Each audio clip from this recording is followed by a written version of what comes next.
Naranasan mo na bang maramdaman ang presensya ng isang tao sa iyong panaginip, napakatotoo, napakainit, na pagmulat mo'y may mga luha sa iyong mga mata?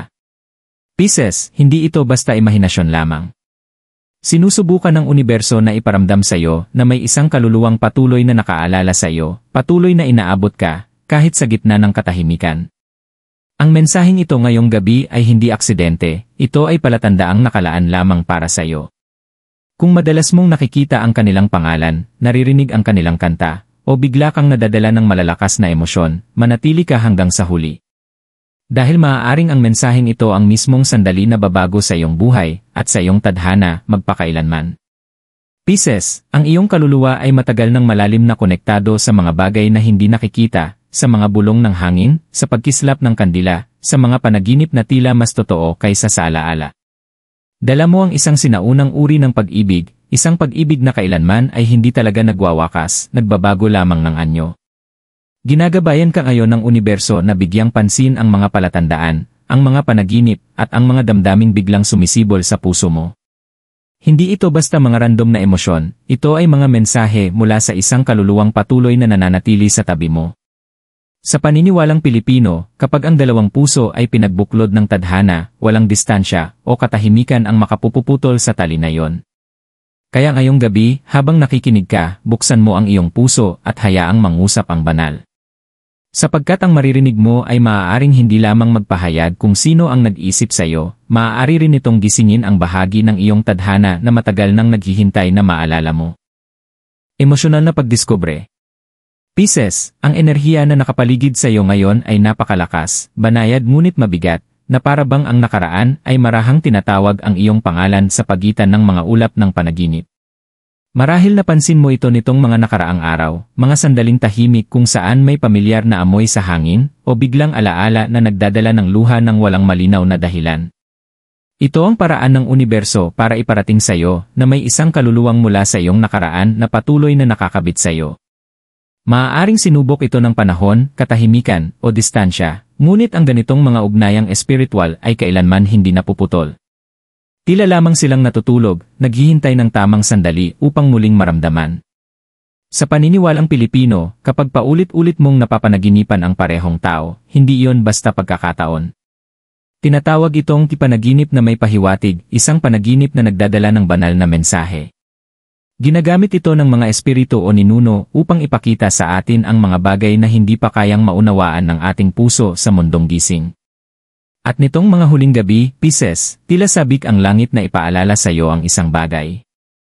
Tuwing gabi, habang natutulog ang mundo, naglalakbay ang iyong kaluluwa, tumatawid ito sa mga di nakikitang daigdig upang makipag-ugnay sa kaluluwang patuloy nitong nakikilala.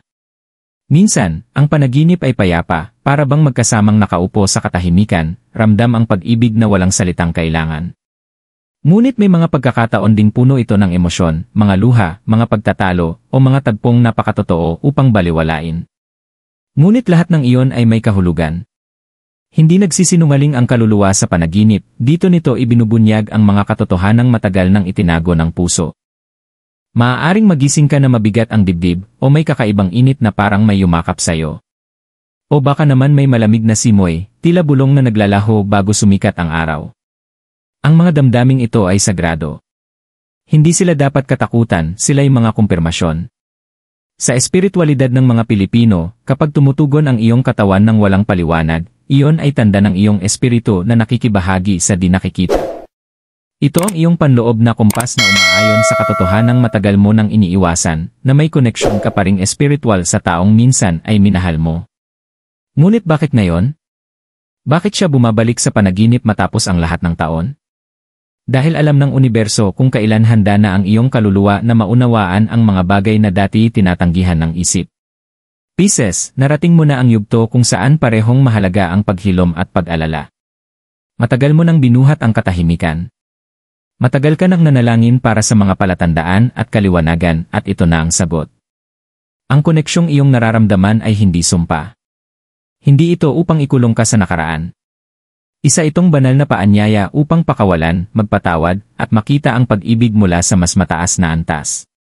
May kasabihan ng matatanda, kung para sa'yo, babalik kahit ilang ulit mo pa siyang pakawalan.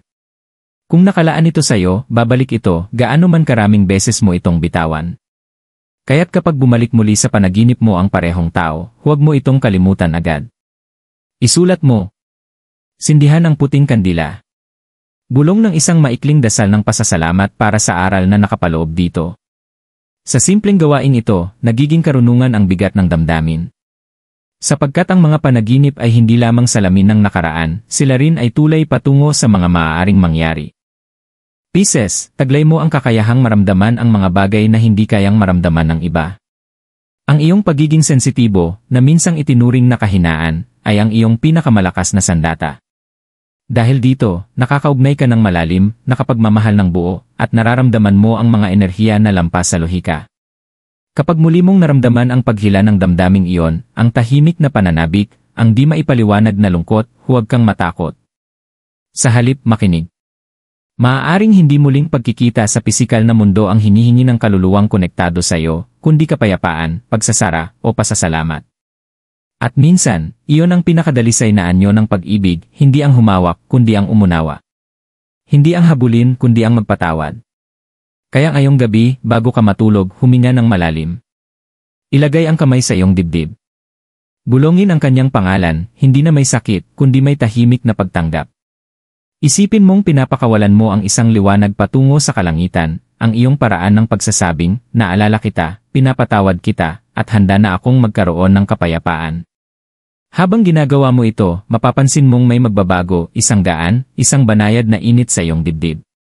Iyon ang palatandaan ng universo, Pisces, na parehong naghihilom na ang iyong kaluluwa at ang sa kanya. Sapagkat ang pag-ibig, kapag totoo, kailanman ay hindi nawawala, nagiging liwanag lamang itong gumagabay sa dalawang pusong muling bumabalik sa balanse. Paghahayag ng espiritual. Pisces, kapag muling binubuhay ng universo ang isang lumang koneksyon, hindi iyon basta-basta lamang. Isa itong sagradong paggalaw, isang banal na pag-aayon na nangyayari lamang kapag sapat na ang lakas ng iyong kaluluwa upang harapin ang mga bagay na dati nitong iniiwasan. Ang nararamdaman mong kakaibang paghila sa iyong mga panaginip ay hindi lang pananabik. Isa itong alingawngaw ng kasunduan ng mga kaluluwa, isang tipan na ginawa bago pa man magsimula ang buhay na ito. Sa di nakikitang daigdig kung saan hindi kailanman namamatay ang enerhiya, dalawang kaluluwa ang maaaring muling magkita, paulit-ulit, nag-iba man ng anyo, ng mukha, o ng panahon, lagi pa rin nilang natatagpuan ang isa't isa. Ito ang tinatawag ng mga ninuno bilang mga kaluluwang magkadugtong, mga kaluluwang pinag-isa ng tadhana. Ikaw, Pisces, ay hindi kailanman itinakdang tuluyang makalimot sa taong ito, sapagkat ang koneksyon ninyo ay naglalaman ng mga aral na isinulat ng banal. Hanggat hindi pa natututuhan ang mga aral na iyon, patuloy na magtatagpo ang inyong mga espiritu, sa mga panaginip, sa mga alaala, o sa mga damdaming biglang sumisibol ng walang babala. Sa wika ng espiritu, ang mga panaginip ay hindi ilusyon, sila ay mga silid-aralan. Ginagamit ito ng universo upang magturo, magpahayag, at magpagaling. Bawat panaginip mo tungkol sa taong ito ay may kahulugan. Ang ilan ay maaaring inuulit ang masasayang sandali upang ipaalala kung ano ang tunay na pakiramdam ng pag-ibig. Ang iba naman ay nagpapakita ng sakit, pagsisisi, o mga usapang hindi natapos. Ngunit hindi ito mga parusa, sila ay mga salamin. Ipinapakita sa iyo ng kaluluwa ng taong iyon ang mga sugat na kailangang isara, ang mga damdaming kailangan mo pang patawarin. Sa espiritualidad ng mga Pilipino, kapag ang dalawang kaluluwa ay pinagdugtong ng karma o ng damdaming hindi pa tapos, patuloy na umiindayog ang kanilang enerhiya kahit sila'y nagkahiwalay. Kaya minsan, bigla mong maramdaman ang bigat sa dibdib o maalala mo sila ng walang dahilan. Iyon ay dahil tumutugon ang iyong espiritu sa panginginig ng kanila. Maaaring sa parehong sandali, iniisip ka rin nila, nagpapadala ng enerhiya na tumatawid sa oras at espasyo hanggang sa marating ang iyong puso. Pisces, ikaw ay pinamumunuan ng elemento ng tubig, malalim, emosyonal, at intuitive.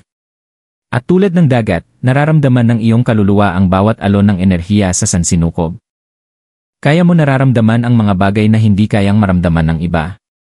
Ramdam mo ang intensyon ng mga tao, sinisipsip mo ang mga damdaming hindi sayo, at kapag may malalim na koneksyon ng kaluluwa, maaaring maramdaman mong tila nilulunod ka ng emosyon.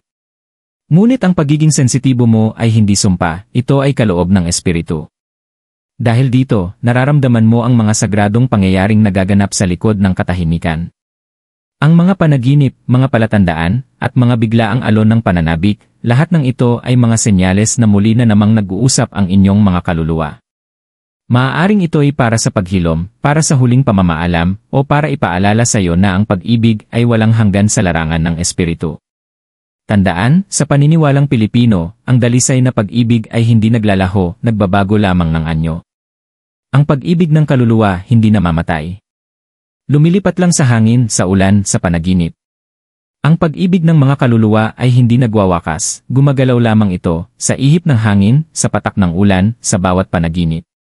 May isa pang dahilan kung bakit bumabalik ngayon ang mga panaginip na ito, inihahanda ka ng universo para sa isang bagong yugto. Madalas, upang makatanggap ng bagong biyaya, kailangang linisin muna ang puso mula sa lumang enerhiya. At para mangyari yon, kailangang bumalik ang nakaraan, hindi upang manatili, kundi upang maunawaan. Ang kaluluwang patuloy mong nararamdaman ay maaaring tinutulungan kang isara ang bilog, nagbibigay ng tahimik na pagsasara sa pamamagitan ng mga panaginip. Maaari kang magising na umiiyak, ngunit ang mga luha mong iyon ay sagrado, bawat patak ay paglabas ng enerhiyang hindi mo na kailangang dalhin. Pisces, pansinin mo kung ano ang nangyayari pagkatapos ng mga panaginip na iyon. Mapapansin mong nagbabago ang pakiramdam mo, mas magaan, mas payapa, mas may pagpapatawad. Maaaring mapangiti ka na lang kapag naaalala mo sila, nang walang kirot. Iyon ang tanda ng universo na tumataas ang iyong panginginig, na natapos mo na ang isang espiritual na aralin. Sapagkat ang tunay na paghilom ay hindi paglimot, ito ay pag-alala ng hindi na nasasaktan. Sa mga sinaunang turo ng ating mga ninuno, tinatawag itong paglilinis ng kaluluwa. Nangyayari ito ng tahimik, sa mga panaginip, sa mga luha, sa mga biglaang pag-unawa. Naniniwala sila na kapag malinaw na muli ang iyong espiritu, muling dadaloy ang mga biyaya. Kaya kung naging emosyonal ka nitong mga araw, huwag mo itong pigilan. Nililinis ka ng universo sa pamamagitan ng pag-alala. Isa pang tanda na dapat mong pansinin ay ang oras. Kung madalas mong makita ang 11 oras 11 minuto, 2 oras 22 minuto, o 3 oras 33 minuto kapag naiisip mo ang taong ito, hindi yon aksidente. Iyon ay mga angel numbers, mga banal na senyales na aktibo at protektado ang koneksyon ninyong espiritual. Kapag nakita mo ang mga bilang na ito, huminto ka sandali, ipikit ang iyong mga mata, at magpasalamat. Sabihin mo, salamat, universo, sa pagpapakita sa akin ng dapat maramdaman ng aking kaluluwa. Ang simpleng pagkilalang ito ay nagbabago ng kalituhan tungo sa kapayapaan, ng sakit tungo sa karunungan. At narito ang isang banal na katotohanang laging binabanggit ng matatanda. Kapag ang dalawang kaluluwa ay nagkita muli, hindi palaging para magbalikan, minsan para maghilom. Kapag nagtagpo muli ang dalawang kaluluwa, hindi laging para muling umibig, minsan para tuluyang maghilom. Kaya kung bigla kang makontak ng taong iyon, o maramdaman mong lalong lumalakas ang enerhiya nila, harapin ito ng may katahimikan at kuryosidad. Tanungin mo ang iyong sarili, ano ang itinuturo sa akin ng koneksyong ito ngayon? Dahil anuman ang kahantungan nito, muling pagkikita o tuluyang pagpapalaya, bahagi ito ng banal mong landas. Pisces, ikaw ay pinili para sa araling ito dahil sa lalim ng iyong kaluluwa. Hindi lahat ay kayang tahakin ang dagat ng espiritual na pag-ibig, ngunit kaya mo. Ang iyong intuisyon, malasakit, at pananalig sa di nakikita ang iyong gabay sa paglalakbay na ito. At darating ang sandali na mapapansin mong nagbabago na ang iyong mga panaginip. Nagiging mas banayad, mas payapa. Maaaring makita mo siyang nakangiti o nakamasid mula sa malayo. Iyon ang palatandaan na tapos na ang paghilom. Ang kaluluwang minsang kumapit sa iyo ay malaya na at gayon din ikaw. At kapag dumating ang sandaling iyon, Pisces, mauunawaan mo na ang koneksyong ito ay hindi kailanman tungkol sa pagkawala. Ito ay tungkol sa paggising sa iyong lakas, sa kakayahan mong magmahal, at sa tadhana mong bumangon mula sa sakit ng may biyaya at liwanag. Pagpapamalas at gabay. Pisces, ngayong nabunyag na ang katotohanan tungkol sa koneksyon ng inyong mga kaluluwa, ang susunod na hakbang ay pagbabagong anyo, ang pagbaling ng pananabik tungo sa kapangyarihan, ng sakit ng alaala tungo sa kapayapaan. Hindi ibinalik ng universo ang mga panaginip upang saktan ka, ibinalik ito upang paghilumin ka. Ang mangyayari pagkatapos ay nakasalalay sa paraan ng iyong pagtugon. Ginagabayan kang lumakad sa liwanag ng iyong espiritual na lakas, upang ipamalas ang pag-ibig, kapatawaran, at kasaganaan sa pamamagitan ng pananampalataya, ritual, at pagkakaayon ng enerhiya. Unang hakbang, pagtanggap. Huwag labanan ang koneksyon, igalang ito. Tanggapin mong nagtagpo ang inyong mga kaluluwa dahil sa isang dahilan.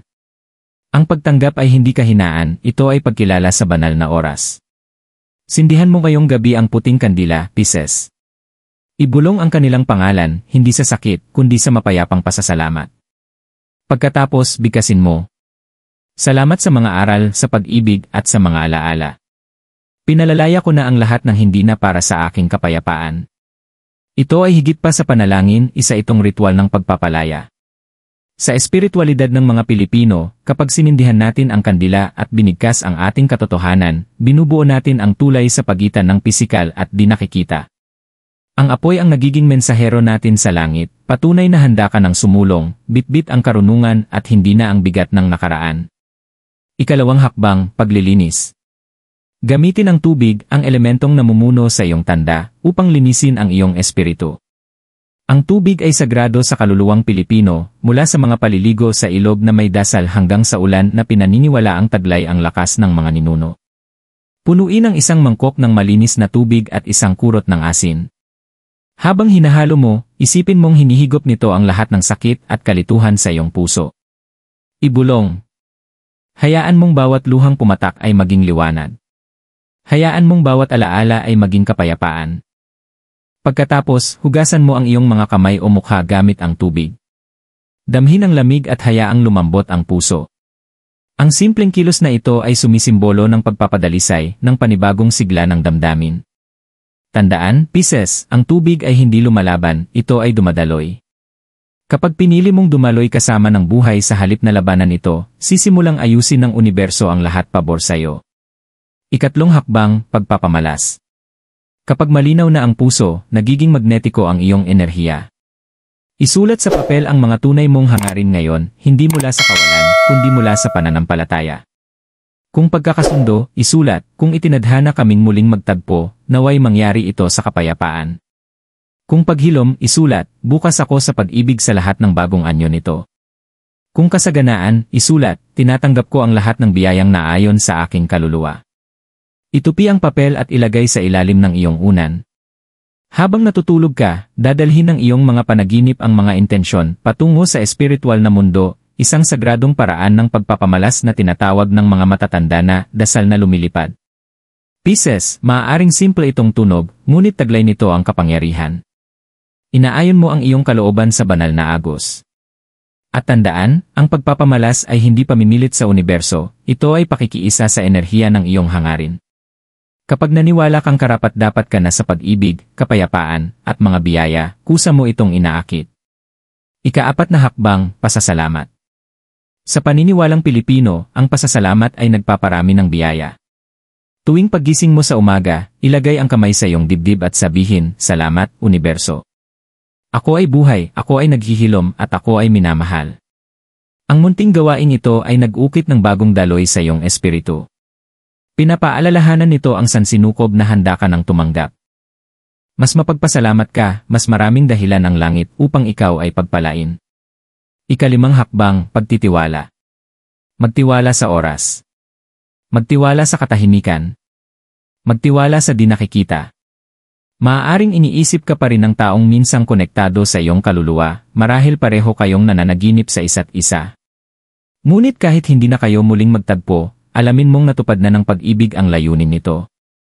Hinubog ka nitong maging mas matalino, mas malalim, at mas nakaayon sa iyong tadhana. Sa mga turo ng matatanda, ang mga kaluluwang handa ng maghilom, tinutulungan ng langit. Ang mga kaluluwang handa ng magpagaling ay laging sinasaklolo ng langit. Kaya kung bigla kang makaramdam ng gaan, o kung unti-unting naglalaho ang mga panaginip, hindi ito dahil nakalimutan ka na nila, ito ay dahil kapwa na kayong nakatagpo ng kapayapaan.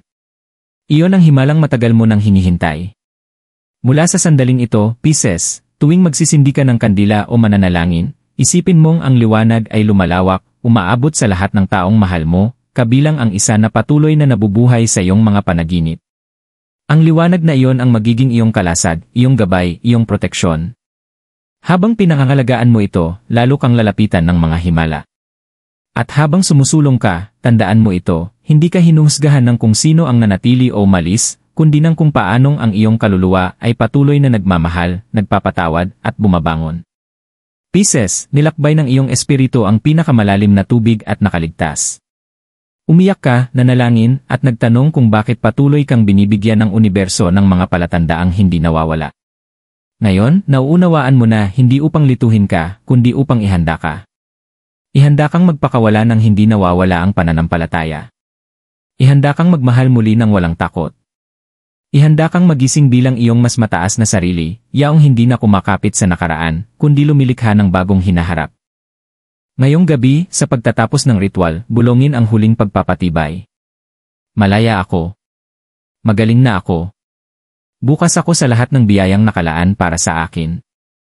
Pagkatapos, huminga ng malalim at mumiti. Sapagkat sa sandaling ito, kumpleto na ang ikot. Ang kaluluwang minsang kumapit sa iyo ay pinalaya mo na ng may pag-ibig. Ang sakit ay naging liwanag. At ngayon, Pisces, gumagalaw ang universo sa paligid mo, nililinis ang mga daan, binubuksan ang mga pinto, at inaayos ang lahat upang akayin ka patungo sa kapayapaan, layunin, at sa bagong tadhanang nakalaan sa iyo. Nagsimula na ang iyong pagbabagong anyo. Pisces, habang papalapit sa pagtatapos ang paglalakbay na ito, huminga ka ng malalim at damhin kung gaano nakagaan ang iyong espiritu. Hindi ka na ang taong nagsimula sa mensaheng ito. May nagbago sa loob mo, isang tahimik na kapayapaan, isang mas malalim na pagkaunawa na ang lahat ng nangyari, bawat panaginip, bawat luha, ay hindi kailanman aksidente. Lahat ay bahagi ng sagradong disenyo ng iyong kaluluwa. Hindi kailanman pinapahintulutan ng universo na pumasok ang isang koneksyon sa iyong buhay kung wala itong layunin. Maaaring ang layuning iyon ay upang gisingin ang iyong empatya, turuan kang maghintay, o tulungan kang muling matuklasan ang iyong lakas, at ngayon, natupad na nito ang tungkulin nito. Ang kaluluwang minsang nakaangkla sa iyo ay natapos na ang banal nitong misyon. At bagamat hindi na sila naglalakad sa tabi mo, nananatili ang kanilang enerhiya bilang banayad na liwanag, hindi upang multuhin ka, kundi upang ipaalala na kaya mong magmahal ng lampas sa hangganan. Sa espiritualidad ng mga Pilipino, may kasabihang, ang pag-ibig na totoo, kahit matapos na, nagbibigay pa rin ng liwanag. Ang tunay na pag-ibig, kahit magtapos, ay patuloy na nagbibigay ng liwanag. At iyon ang dala mo ngayon, hindi ang sakit, kundi ang liwanag na hatid ng pag-ibig kapag ito'y nagiging karunungan. Maaaring maramdaman mo pa rin ang kanilang enerhiya sa maliliit na sandali, isang kantang biglang tumutugtog sa tamang oras, isang panaginip na tila napakatotoo, o isang biglaang kapayapaan sa iyong puso. Huwag kang matakot sa mga sandaling ito, yakapin mo sila. Mga palatandaan iyon na ang koneksyon ay umabot na sa pagkakaisa. Pareho nang nakahanay ang inyong mga kaluluwa, malaya sa bigat ng nakaraan. Pisces, ang iyong pagiging sensitibo ay ang iyong banal na kaloob. Hindi ka masyadong emosyonal, ikaw ay ganap na gising. Ramdam mo ang buhay tulad ng dagat na ramdam ang buwan, lubos, tapat, walang hanggan. At dahil dito, pinili kang maranasan ang ganitong uri ng espiritual na pag-ibig. Hindi lahat ay kayang dalhin ang ganitong lalim, ngunit ikaw, kaya mo. Ipinanganak kang maglayag sa dagat ng damdamin at makakita ng kagandahan kahit sa mga alon ng pamamaalam. Mula ngayon, tuwing mapapanaginipan mo ang taong ito, ituring mo itong biyaya, hindi pasanin. Ngumiti ka habang natutulog dahil ang panaginip ay hindi tanikala, kundi mensahe ng kapayapaan. Ipinahihiwatig nito na magkasundo na ang inyong mga kaluluwa, pareho nang nagpapadala ng mabuting hangarin sa isa't isa sa kabila ng panahon. Kung nais mong tuluyang isara ang kabanatang ito, gawin mo ang huling ritual ngayong gabi. Sindihan ang isang maliit na puting kandila. Isulat sa isang pirasong papel. Salamat sa pag-ibig. Salamat sa aral. Ngayon, lalakad na ako patungo sa liwanag. Pagkatapos, sunugin mo ng maingat ang papel, at habang tumataas ang usok, ibulong, tulad ng itinakda, gayon nga ito mangyayari. Ang simpleng gawain ito ay nagpapadala ng iyong panalangin paitaas, pinapalaya kayong dalawa ng may biyaya. Hindi mo tinatapos ang pag-ibig, tinatapos mo lamang ang sakit. Pisces, narinig ng tadhana ang iyong tinig. Nakita ng universo ang iyong mga luha, iyong mga dasal, iyong pag-asa. At ngayon, gantimpala nito ang kapayapaan. Natapos mo na ang isang siklo na bihira ang makaranas, ang muling pagkikita, ang pagpapalaya, at ang muling pagsilang ng puso. Habang lumalakad ka sa bagong enerhiya, pansinin ang mga palatandaan. Isang paru-parong dumarapo sa tabi mo, isang biglaang ambon, o isang panaginip na puno ng liwanag, mga patunay ito na ginagabayan ng universo ang iyong landas. Hindi ka na naliligaw sa pananabik, ikaw ay lumilipad na sa liwanag. Kaya ngayong gabi, bago ka pumikit, sabihin mo sa iyong kaluluwa ang isang katotohanan. Handa na ako sa susunod. Malaya ako, minamahal ako, buo ako. At habang kumikislap ang mga bituin sa kalangitan, alamin ito, Pisces, ang koneksyong inakala mong nagtapos ay simula lamang ng iyong paggising. Ang pag-ibig na minsang nagpakulong sa iyo ay siya na ngayong nag-angat sa iyo. Ito ay hindi pagtatapos. Ito ang simula ng iyong bagong tadhana.